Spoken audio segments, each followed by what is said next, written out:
It is about 9 o'clock in the morning on Thursday, November 10th, 2022. I just opened up this last area of the pasture. Whoa! The new mamas, they were hanging out off from the separate herd with their calves. I think that's for the first week or so. The instinct is to stay away from, I almost tripped over a weed there. The instinct is to stay away from the other cows. And if there was high grass or bushes, they'd put their calves, have them hide in the bushes when they're not eating. But here, there's no bushes to hide in. So, I think the cows are upset with me because I'm not giving them good grass. This next pasture, I set up a wire. It's one of the reasons why I'm doing it so late. I set up a wire. Some areas were quite deep with grass, so past my ankles at least. And so hopefully they'll get some good grass in the next row, and then it'll get a little better. So here we are, 1/3 of the way through November. And it's 70, 72 degrees outside right now. Pretty high humidity. I know that a lot of you guys that aren't in this area of the world have already put your cows up for the winter in their barns and are feeding them because there's nothing out there for them to eat, and the snow is already on the ground in some places. But here in Texas, that only happens for a couple of days out of the year, if that. I don't expect any snow this year. And if it does snow, it'll probably melt by noon. So the question that I have, though, is how long will the grass keep growing? Like right now, it seems to be growing pretty good. It could grow better, but it's growing pretty good. The rains helped a lot. So hopefully we'll get some more grass to feed these guys. I'd rather have them eat grass than feed. I'd rather have them eat grass than hay, too, you know. So the longhorns should be fine, not getting all the food they need for a while. It's the other cows, the Angus, that they're not as hardy. They're not as drought resistant, not as good when there's not a lot of food. I think the longhorns will just eat more grass, more different types of grass. They'll go after different things that the others don't go after. But that's their survival strategy, right? This is an old patty, probably about 3 months old. You can see these patties are mostly fiber.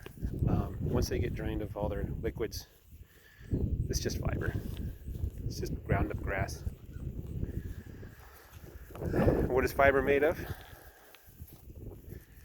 Well, that's a good question. Carbohydrates, right?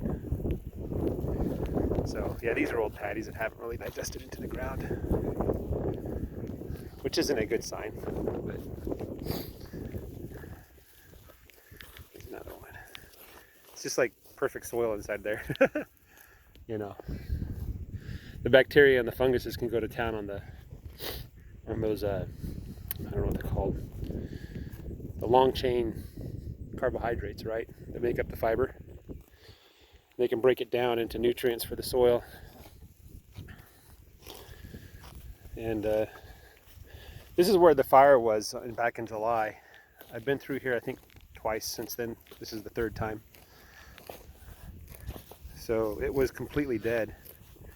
The fire basically killed everything. And then it rained a little bit.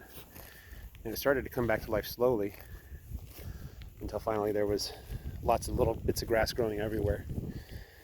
But little tiny blades of grass is not what a cow needs, right? We're getting some things here. It's starting to return back to normal. If normal's a good thing, that is. I don't know, because we've been in a drought for the past 2 years. So, this is a tree in the middle of my pasture. The cows in the on the hot days like to shade under this tree. The problem is this tree is not doing so well. If you look, there's not a lot of green leaves. Is it because fall's here, or is it just because it does not do well? I'm worried because the trees are so close together that they're not going to survive very long. Anyway, I do want to plant trees eventually, but you know, getting the trees to survive planting, that's something I'm not very good at yet. So, this is my neighbor's area This is kind of like a wildlife preserve here. They mow it once or twice a year. They don't want cows back here. They want to encourage the natural wildlife. But just over the hill there's a pasture where they allow me to graze. We're getting close to it. So this long stem grass was some of the first grass to come back after the fire. This place was completely wiped out by the fire. You can see several trees are dead on that pond. Probably because of the fire, but the long grass, I'm going to call it Indian grass, I don't know, for lack of a better word. This was the first stuff to come back, and it's kind of dry now. It's kind of going to seed, I guess. Anyway, it's interesting to watch what happens. He has a different species of grass over here in his part than I do on my part. Probably because it was never seeded.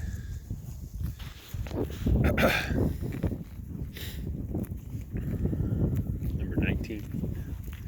That's Brownie's calf. I don't remember, it's a boy or girl. Whatever it is, he has the cutest face. Look at his nose and his mouth.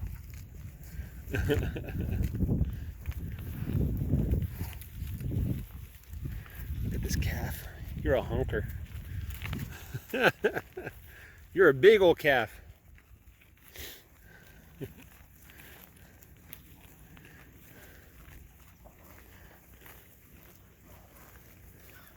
This is Blue's bull. He's about 4 months old now, I think. 4 or 5 months old. I have to keep my eye on him now.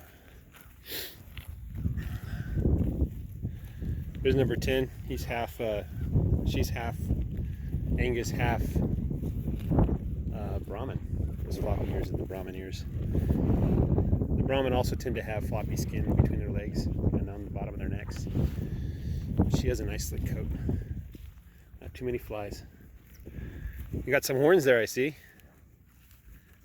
Yeah. The problem with the Brahmins, I'm told, is they're quite aggressive and they can get mean.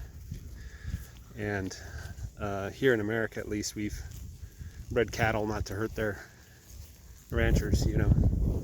Back in the day, you know, 100 years ago, they just wanted more cows and more meat.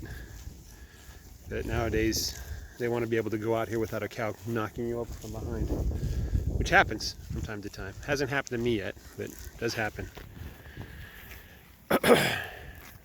This metal tag. Metal tag's doing okay. Her condition's okay. Red. Dusty.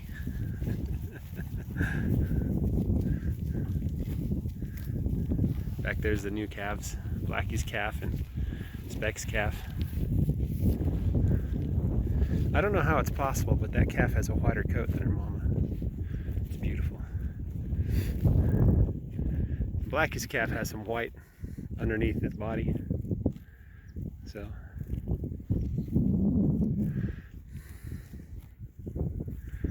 anyway, good times. Let's check on the sheep really quick. Sheep are doing sheep things.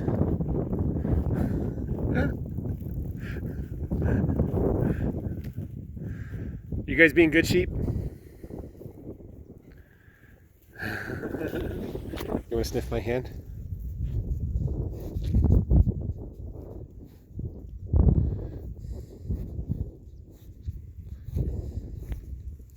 Ow, you're biting my finger.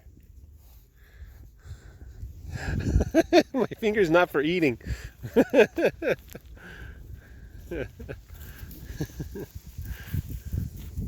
This sheep is the older one.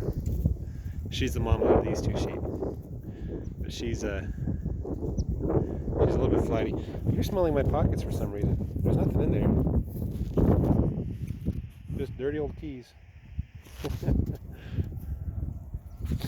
Here, you want to sniff my hand again? No. Anyway, they have a little bit of black on their mouth there. Probably because there's still charcoal here in the field. Anyway, I think I'll sign off. You guys have a great day, okay? Bye-bye.